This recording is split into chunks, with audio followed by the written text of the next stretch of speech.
Thank you very much, Mr. Moderator. Uh,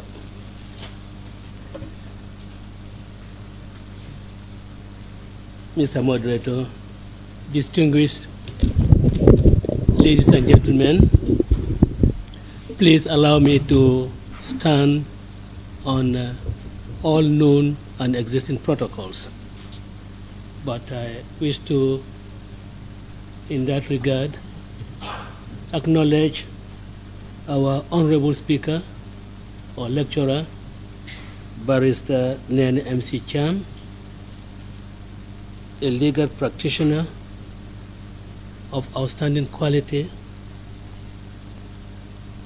a practitioner that carries the tradition of our profession.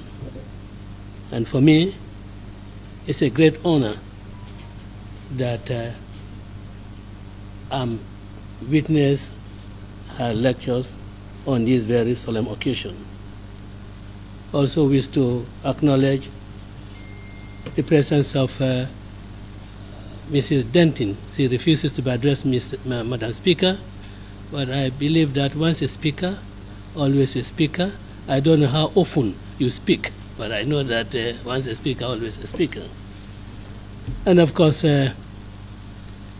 it's no surprise that my younger brother, my compatriot, also a colleague in the profession, James, is here. We have always been together on occasions like this. It is no surprise that James is here, and we are, let me say, honored and happy that you are with us, that you do not see this as a UDP event, but as a national event. So for the man I thought had run away, banker, you are all acknowledged. I greet you all with humility and solemnity that this day demands. Today, we do not gather here merely to remember a name.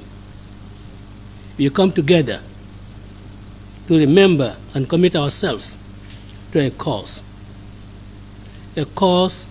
that once burnt like fire in the chest of a man called Ibrahim Sandeng, and which now glows in the hearts of all who dare to believe in the dignity of the Gambian people. A fire lit not with matches, but with courage. A fire fanned not by wind, but by the cries of a nation longing to breathe free. A fire that no tyranny could extinguish, because it was lit by truth. Today's event is more than a lecture. It is a sacred communion between the past and the future, a moment to reckon with who we were, who we are, and who we dare to become. When Ibrahim Sandeng stepped forward on that fateful April morning, he carried more than a placard. He carried people's broken hope in his bare hands.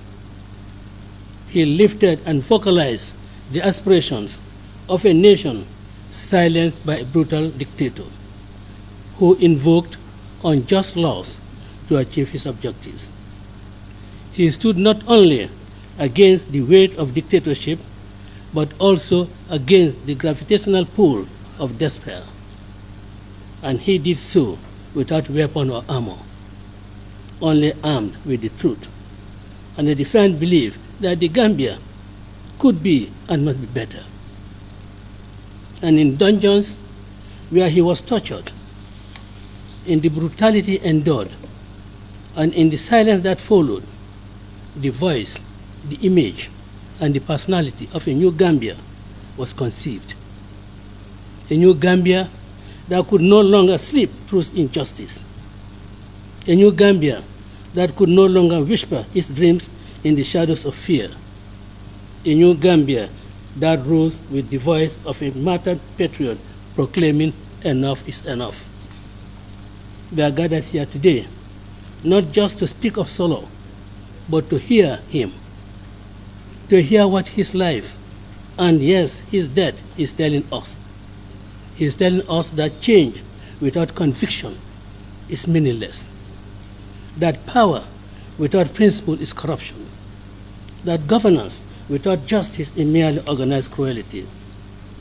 And so, it is fitting, it is righteous, it is deeply just that today we reflect on a theme that was the marrow of his sacrifice.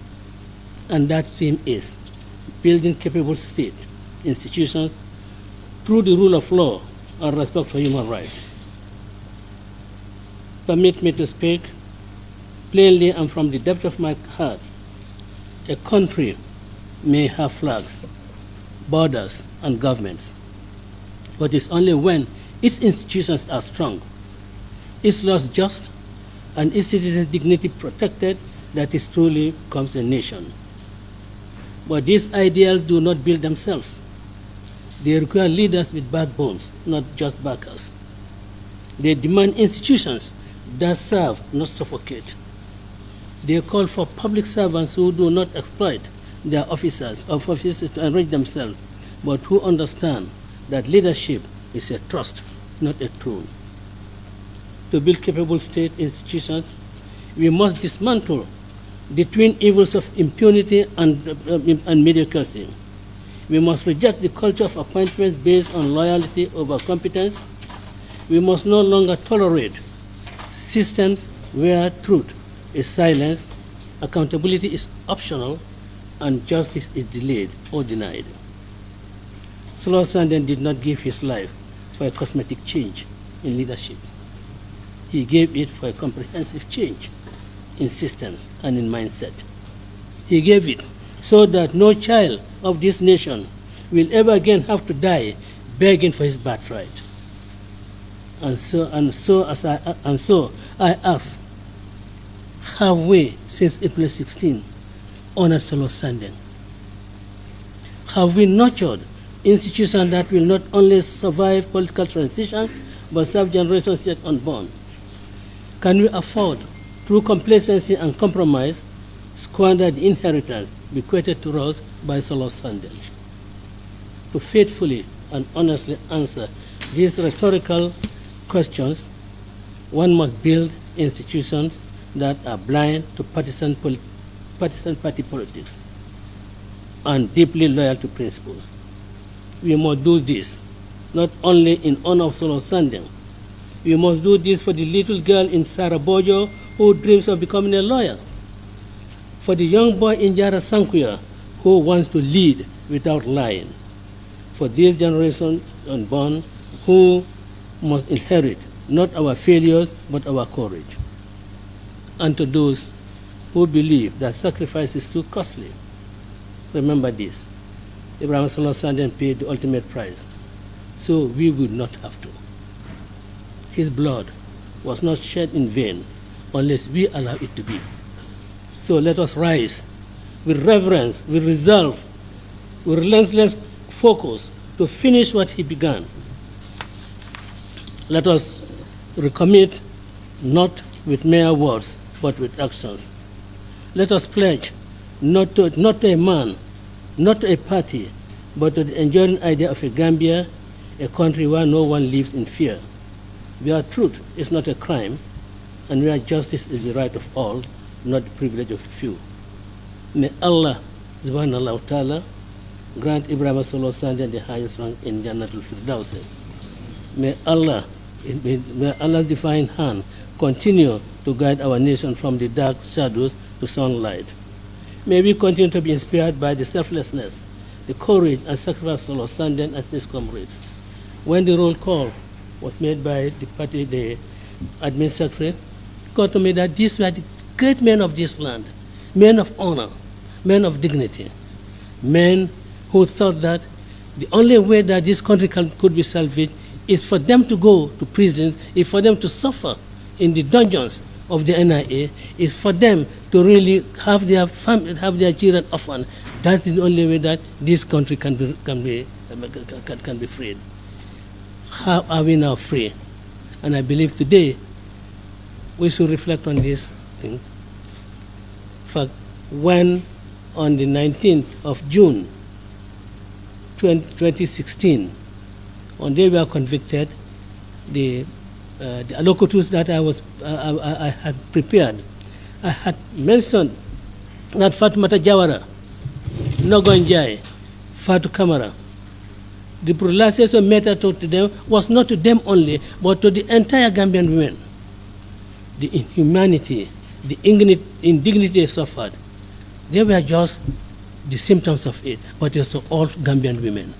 And we still continue to have a system that can allow such a thing to happen. Let us rise to the occasion. And once again, ladies and gentlemen, I thank you for your kind attention, and we hope that next time when we meet, we'll be recounting of the achievements that are made after this through the sacrifices of Solo Sandeng and his comrades. I thank you very much.